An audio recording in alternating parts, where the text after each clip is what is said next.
my name's Matthew Beebe of RGD Beebe & Sons. I'm down here at the Beebe South Coastal Campus in Frankfort, Delaware. This is a project that we broke ground in the fall of 2018. It's a Beebe hospital that houses 23 exam rooms, a X-ray room, a MRI room, and this part of the building is the cancer center. This building really benefits the southern part of Delaware as far as the patients and people down this area. I'm standing outside the decon room, and as mentioned in the book, this is one of the most critical rooms of the hospital. This is one of the rooms where if somebody came and was contaminated, they would bring it inside this room right here, wash them down and so forth. So the biggest thing on our part was the decon tank, which sits right here. Because what would happen is, if they had a problem, they would open a valve up in this pit right here, divert the water to the decon tank. On normal practices, the water would go to the sanitary line. So this is just one big tank that sits here with a valve that's touched with a screen and can motorize operate it both ways.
Alright, so I'm up here on the roof now where the 3 chillers and air handlers are located up here.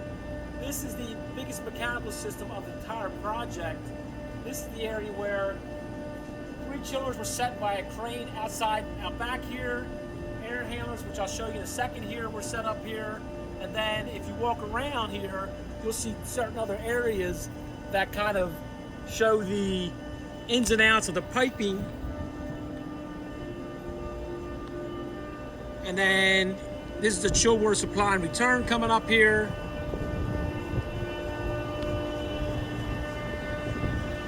And shows the 3 chillers that are sitting on curbs up here.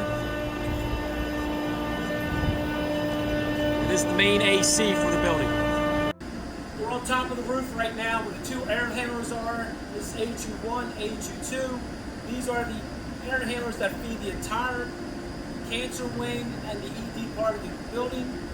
These units were brought up in 6 different pieces. If you come a little closer on the seams here, you'll see the outlets where the piping was and also where the ductwork is connected. So we're at these joints right here. Each one of these units came in a section and were bolted up in place on top of the steel.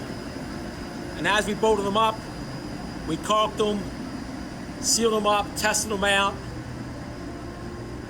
and then, of course, we'll take you around the other side, show the operation of the piping, and then the systems were turned on. Here's the other side of the air handlers. Inside here, you have the 2 dog houses. Inside these dog houses is chill water supply and return and heating supply and return. And this is the main coils, again, that feed the heating and the AC of the building. Over here to your left, right here, this is the humidifier, the gas humidifier, the pipe that goes in there, gives humidification for the seasons. And then these units just run year round. I'm in the mechanical room that's inside the building with all the mechanical equipment. This is where all the HVAC piping and plumbing piping is taking place. As you can see to our left here, we have a booster pump sitting right here for this domestic water system. We have a glycol feeder pump right here. Back here we have the hot water heaters. And then on this same room here, we have the boilers, which are 3 boilers down here. And these are the pumps. Now on the pumps we have the hot water pumps, of course. And then these are the chill water pumps that feed the chiller up on the roof. Coming down through here, the medical gas equipment is also in this room. So in front of me is the medical compressed air medical gas. And over here is the vacuum pump. This feeds all the rooms as far as the patients go. Coming down through here, we have the chlorination for the domestic water. That's where they add their salt and such for domestic water. And over here to the left is a filtration system. Down here in this area, the water is really bad, so this is very important for this type of system to be down here. This is the main area where the water comes into the building. So to my right, you're going to see the backflow preventers here and the water meter. What we did, we brought an 8-inch line into the building, came up to the water meter right here, and across here, these 2 backflow preventers that feed the domestic water in the entire system. This is a typical bathroom down here at the Beebe South Coastal Project. There are no gang bathrooms down here, all single bathrooms. And again, you have a single sink, which is all handicap ADA approved. And then the toilets they show at the hospitals now are all back outlet toilets that sit on the floor. Here's a typical patient room for the cancer side. This is where some of the patients get their medicine. Again, as we discussed in the book, we talked about the med gas outlets, as you can see on the wall here. And this is, again, just a regular patient room for cancer patients. So this concludes our video of the Beebe South Coastal Project. I hope you enjoyed our tour, and I look forward to seeing you in person for our presentation.